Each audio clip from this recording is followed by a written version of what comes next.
Welcome to the Cabral Concept, where board-certified naturopath and integrative health practitioner Dr. Cabral shares how he was diagnosed at the age of 17 with a life-altering illness and given no hope for recovery. It was only after studying and traveling all over the world did he discover how to combine ancient Ayurvedic healing practices with state-of-the-art naturopathic and functional medicine to fully rebalance the body and re-energize it with life. It's time to discover how to get well, lose weight, and finally feel alive again. And now, here's your host, Dr.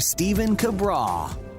Welcome back, everyone. We're here today on episode 1912 of the Cabral Concept. If you want to follow along with today's questions, you can just head on over to stephencabral.com/1912. Each and every weekend, we answer our community's questions. So if you're new to the show, what I do is I take all the questions in the order that they come in, and I try to answer 6 on Saturday and 6 on Sunday.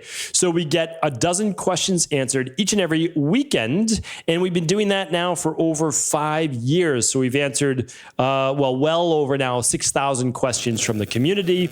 It's been really great. I was looking at the form that we have on our website, and it's actually been filled out now over 14,000 times.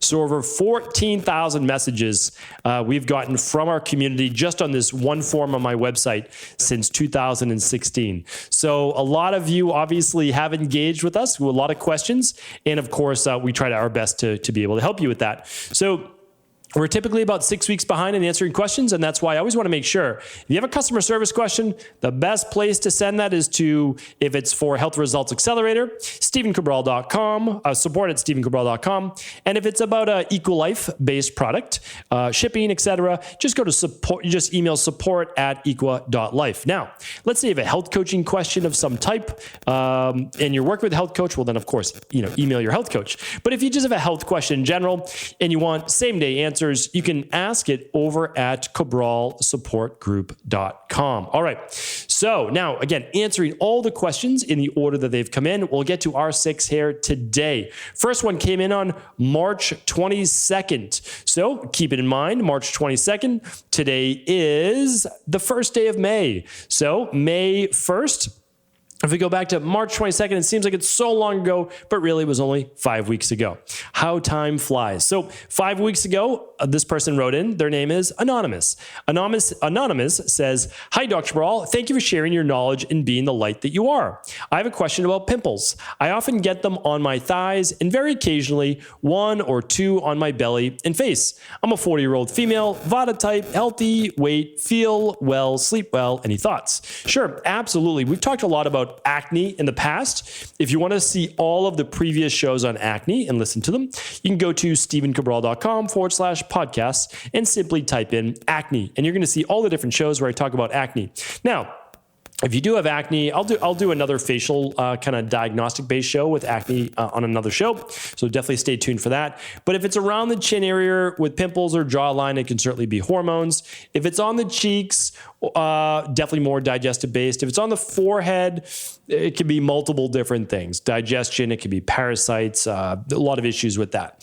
If it's on the back and shoulders, especially as an adult, it can be hormones as well as parasites. When you start to get them on your legs, we're looking at a little bit something different. So I just want to share with you that. And that's why it's good that you left that tip there, because thigh pimples on your legs, especially if they're inner thighs, it can be from sweat or bacteria actually on the skin. It doesn't always have to be internal, but oftentimes can be. So sometimes though, pimples are different than the pimples we think about, which oftentimes collect and have a lot of bacteria in them, but it can actually be called folliculitis. So I've done shows on folliculitis as well. Some people call it folliculitis, but definitely written folliculitis, and that is essentially an infection, a little bacterial infection of the hair follicles. So sometimes women or men that shave their legs can get some irritation, can open up those hair follicles, allow for bacteria to grow. That's an issue. Sometimes, you might use a hot tub or something like that, and you get some of the bacteria in there. So you can definitely get folliculitis from an imbalance of the flora on the skin itself. I used to have really bad folliculitis just because I had taken 3,000 capsules of antibiotics. So I had folliculitis, and because it destroys bacteria all over the body, good and bad. So one of the things that I found to be very helpful was using apple cider vinegar as a toner. Okay. So you can basically put that in the area that you're getting some acne on the body, the belly or the legs. And then what you can do is you can allow that to dry. You can actually use a little bit of coconut oil. So I don't recommend this forever, but coconut oil can be nice as an antimicrobial and antibacterial. So that can be really helpful. I would start there. Belly can also be food sensitivities. So we just want to be cognizant of that. It can also be just sweat, but it could be food sensitivities. So Anonymous, one thing you may want to do is just run that food sensitivity test. And it sounds like you may want to run the digestive lab as well. So the Candida metabolic and vitamins test and the IgG food sensitivity test over at equa.life/labs. All right, Leanne is up next. Hi, Dr. Cabral. I'm new to the show after chance finding and now halfway through the rain barrel effect. I know it's going to benefit the whole family, so thank you for the work you're doing. I want to ask a question about my 4-year-old daughter, born overdue by emergency, C-section. She's had a tough time from the start. Took a long time for her to breastfeed properly. Multiple food allergies when weaning. Did not sleep well for the first 2 years and now has frequent night wakings. She still has like a cradle cap crust on her scalp, which I assume is yeast related. Her diet is terrible as she has genuine aversion to try anything that's not beige. It's a struggle. We're also waiting to see a geneticist on Ehlers Danlos Syndrome has been mentioned. Can you give any wisdom on the above? Yes. And what I want to do is, just because Leanne, I know that you're new to the show. I'm definitely going to answer your question, by the way, but I know that you're new to the show. So I want you to just go to stevencabral.com/podcasts, because you may not know that there's a search box below. You wrote in 5 weeks ago. And if you just type in Ehlers Danlos Syndrome, you'll see all the shows that I spoke about it before. On episode 1688, on episode 1443, on episode 1121. Okay? So you can do the same thing I did. Just write, again, Ehlers Danlos Syndrome, right at stevencabral.com/podcast. I've talked about it before, but really what we're talking about is a connective tissue disorder within the body. And it can affect the skin. It can affect blood cells. It can affect fibrous-based connections of the body. Sometimes people almost look like they can be double jointed, overly flexible joints.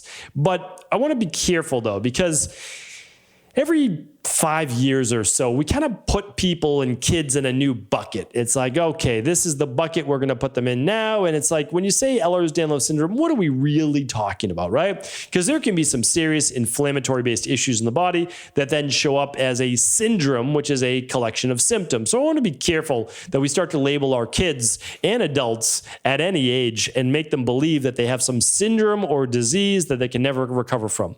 It sounds like your daughter, again, this happens all the time, and it's not your fault. You did nothing wrong. Emergency C-section. Okay. So potentially your daughter was born without the proper gut microbiome bacteria that we want. And it happens. It happens all the time. So what can we do? Well, we can run a stool test with your daughter. Okay. She's 4 years old. You can collect the stool. It's a 3-day sample, and you can just mail it into the lab, and you will find out your daughter's bacterial levels in her gut. And if she doesn't have enough small intestinal bacteria, easy enough to replace. If she has too much large intestinal bacteria, easy enough to remove. If she has H. pylori by chance, easy enough to remove. If she has yeast overgrowth, again, easy enough to deal with. So if you can only run one lab, it's going to be the bacteria and parasite stool lab over at equa.life/labs. But I mean, I would love you to run all 3 gut tests. I really would. I think that we want to look at everything possible. So if you're able to, I'm going to give you them in order of importance. Bacteria and parasite stool lab, then the Candida metabolic and vitamins lab to really look at yeast overgrowth. And then the last one's going to be the IgG food sensitivity, because she might have lots of food sensitivities as well. So the nice thing is this. I don't talk about it too much because I kind of keep my family private, which is just something that my wife and I have decided to do. But when my oldest daughter was born, she did not have the best digestive system. Let's put it that way. We had to rebuild it from the ground up, and it didn't happen overnight. And now, healthy digestive system, healthy kid, tongue looks good, nice and pink, which it didn't used to before. And so it can be done. And so I just want to give you hope, but I want to be able to fine tune this. And the way to fine tune it is to be able to run a lab. Okay. Jeremy's up next. Jeremy says, hi, absolutely love the podcast. I'm worried about my mother and father. Both have turned 60. My dad has been eating preservatives and packaged food for a long time, and he thinks it's unbreakable. I finally motivated him to put on a personal meal plan. He is dominantly kapha. He actually is taking to the gym classes now and working out very hard. My question is, can it be too hard for his heart to handle? Now, considering he has severe gout and constant inflammation. I want to know what the best tests to check are, the danger for a heart attack.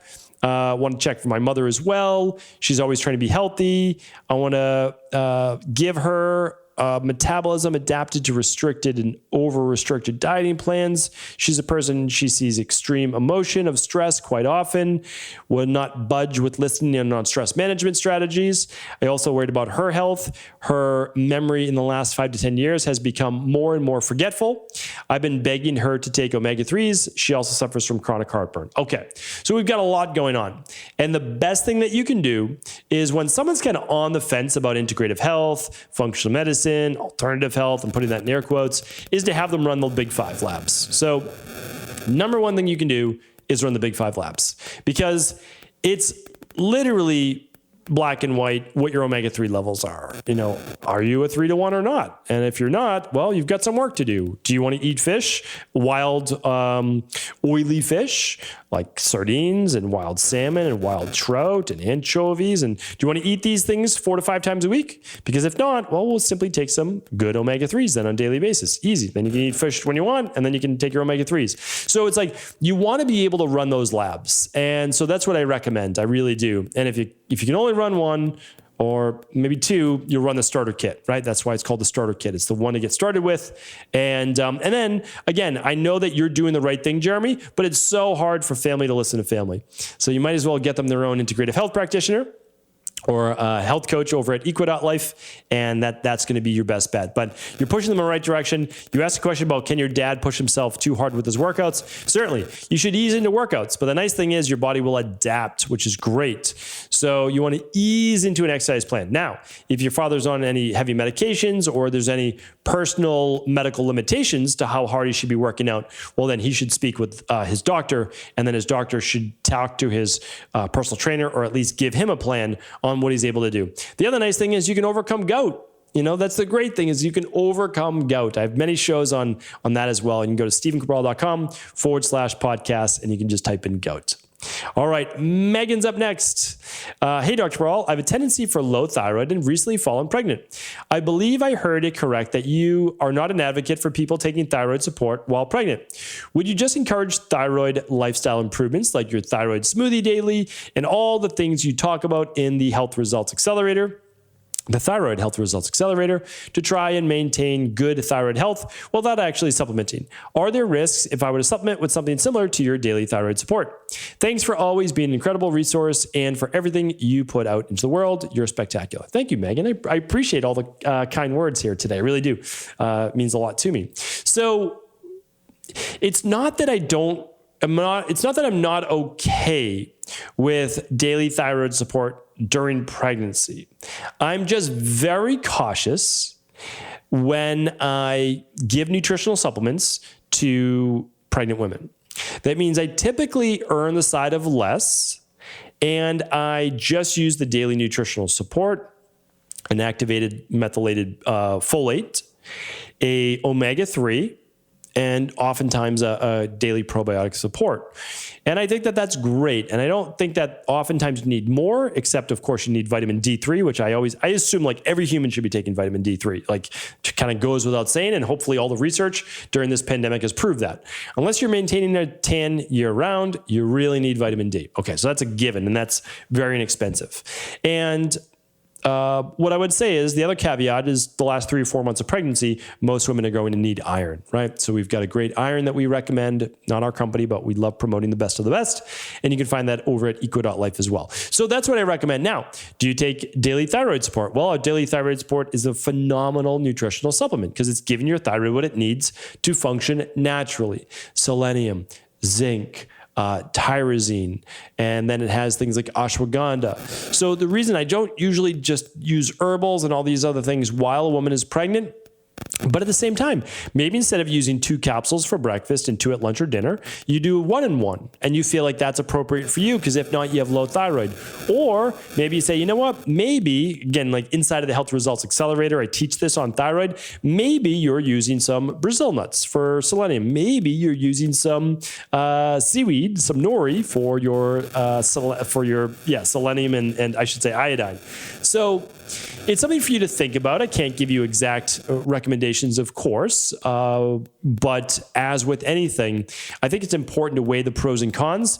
And if you don't feel like your thyroid is actually dipping that much during pregnancy, you may want to just use natural, healthy, lifestyle-based modalities while doing your daily nutritional support, omega-3s, your daily probiotic support, your vitamin D, and then, of course, your methylfolate, at least through that first trimester. So hopefully that was helpful, Megan. I wish I could give you exact recommendations, but of course, you know I can't. All right, Sasha is up next, or Sacha. Hi there. I love your show and had a question about EMFs. I recently moved to Austin, Texas, and I'm looking to buy an apartment close to an inactive power plant. I want to protect myself and my family from EMFs, and I was wondering if there's a specific EMF detector, device, or service you recommend, as well as any products to use in the home to protect ourselves. I know of the Defender Shield and to turn off Wi-Fi, airplane mode, etc., but I'm interested in specific home products. Thank you again for all your help. So, Sacha, you are in luck. If you go to stevencabral.com/podcast and we type in EMF, and we can do that in quotations as well, because that will show up then just shows where I wrote EMF. You're going to find all the shows in EMF. 1877, 1850, 1805, 1800, 1718. There's so many shows, right? So many shows on EMF. I'd love to be able to give you because I've done shows just specifically in EMF. Let me see if I can do one a little bit better for you and look this up on the giant podcast spreadsheet. So let's see if I can find this for you. It says 15 have been found. All right, I'm going to give you these if you want to write them down. 1893. Next show, 1343. Those are the main ones. And then the interview, which are on Thursdays. So I apologize about the dramatic pause in talking right now. I'm going to give you my other EMF show that was with Nick Pinot, I believe. And that was episode 1805. All right. So that is that. And then for the meters that I personally use myself, I literally use these. You can go to stevencabral.com/resources and you'll find a couple different EMF meters there. The GQ is one of them. The tri-field meter is another. And before you rent that apartment, you can actually take your meter to the apartment, turn it on, and look at the electromagnetic frequencies. And you can also look at the radiation as well. So definitely check that out. All right, great question, and hopefully that was helpful. We've got one more question for the day, and let's find out who it's from. Jim. What does Jim say? Jim is saying, hi, Dr. Cabral. I had COVID in November 2020. Now, several months later, starting in February 2021, I'm having GI issues. It feels like indigestion and mild stomach pain that comes and goes. My primary doc put me on Pepcid, but I want to address the root cause. What could be causing this, and how can I heal my gut issues? In terms of diet, I'm on a primarily plant-based diet and have been for nearly a decade. I don't eat meat. Occasionally I eat salmon, eggs, and dairy a couple times a week. My main protein source are legumes and soy. I tend to like acidic foods like coffee and citrus and tomato-based. In fact, coffee seems to trigger this indigestion, so I'm down to 1 cup per day from 2. I've been making a point to try to eat a salad or smoothie each day and making more of an effort to eat fermented foods. Any advice you can offer would be greatly appreciated. Thanks, Jim. Okay, so I've got about 3 different ways I want to help you with this. So the first is this. You had the virus in November. Now, December, January went by, 2 months. Did it have anything to do with it? Probably not, unless you took antibiotics for it. And if you took antibiotics, yes, then that could affect your gut. So no doubt about it. But it might not be connected, okay? Now, The next is, what changed though in the month or so before you started having these GI issues like indigestion and mild stomach pain? So that's really what we want to look at, like what changed. And that's really important to look at it. Did you get H. pylori, or did you increase stress? Did you change any foods in your diet? So I explain all of this. If you go to stevencabral.com/accelerators, I just debuted a brand new health results accelerator called the Gut Rebalancing Health Results Accelerator. I go through a dozen different issues with the digestive system: acid reflux and GERD. I go through the heartburn, obviously, with that, food sensitivities, candida overgrowth, H. pylori, parasites, bacterial overgrowth, constipation, diarrhea, and so much more. And I give you the lab that you'd want to do. And if you don't want to do the lab, I give you the diet that you'd want to do. And I give you ancient remedies as well as nutritional supplements. So all of it's in there. I go step by step. It's a different health results accelerator because I take one problem and I try to solve it within that particular module. So you can definitely check that out. That's at stevencabral.com/accelerators. And you can just obviously check out the gut-based one. Now, let's say that you want to really, as they say, don't guess and test, right? So the best way to do this for you would be to run actually the bacteria and parasite stool test first. The second one you would run, you can run these obviously at the same time, but the second choice you would do is the Candida metabolic and vitamins test. Those are the ones that are going to give you more information about your gut. Definitely, if you only run one, it's the bacteria and parasite stool test, okay? Because maybe we have H. pylori. It's important to look at that. And that's the only test that's going to show that. So that's really important. Would food sensitivities cause this? They could. Yeah, high histamine foods could cause this. I talk about that again in the Gut Rebalancing Health Results Accelerator. So you could certainly run an IgG food sensitivity test as well, but certainly not as important as the first two that I named. So that is that, Jim. That's where I would start. That's what I would look at. Hopefully this has been helpful. I'll be back tomorrow answering more of our community's questions. Take care, everyone. Have an amazing weekend. I'll talk with you tomorrow. Thank you so much for tuning into today's Cabral Concept. Really appreciate your downloads, your subscribes, and your listens. And that's why before you go, I want to make sure you always know what we have going on, what's new, what's innovative over at equa.life. This is our online, our virtual, integrative health-based organization where we help people literally in 30 countries all over the world to get access to at-home lab testing as well as the absolute purest and best nutritional supplements and protocols. And this week, we have a debut of a brand new product based on your suggestions. You wanted to be able to get that same daily nutritional support powder in a low waste bag rather than the jars that we typically ship them in. We listened to you. It's taken us about 6 months to work with the right manufacturers on these. And now we are debuting those low waste daily nutritional supplement based bags. This is the same grade vanilla or chocolate based powder that contains all of your daily nutritional support. All of your vitamins, your minerals, your electrolytes, your detox factors, fiber, plus 15 grams of a plant-based protein. This is completely vegan for those that are looking to be on more of a plant-based or vegan-based diet.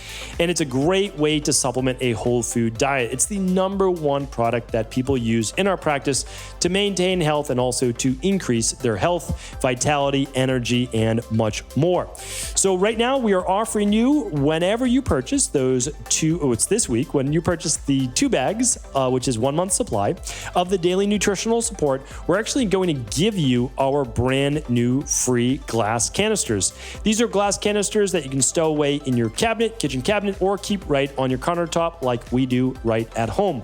The glass canisters are a great sustainable way in order to be able to save all of your nutritional supplement, your daily nutritional support inside of that container with a sustainable bamboo-based lid. Really nice, beautiful base design, $19.95 value, yours completely free this week while supplies last on those glass canisters. Head on over to equa.life for all the details. Thanks so much. Have an amazing day.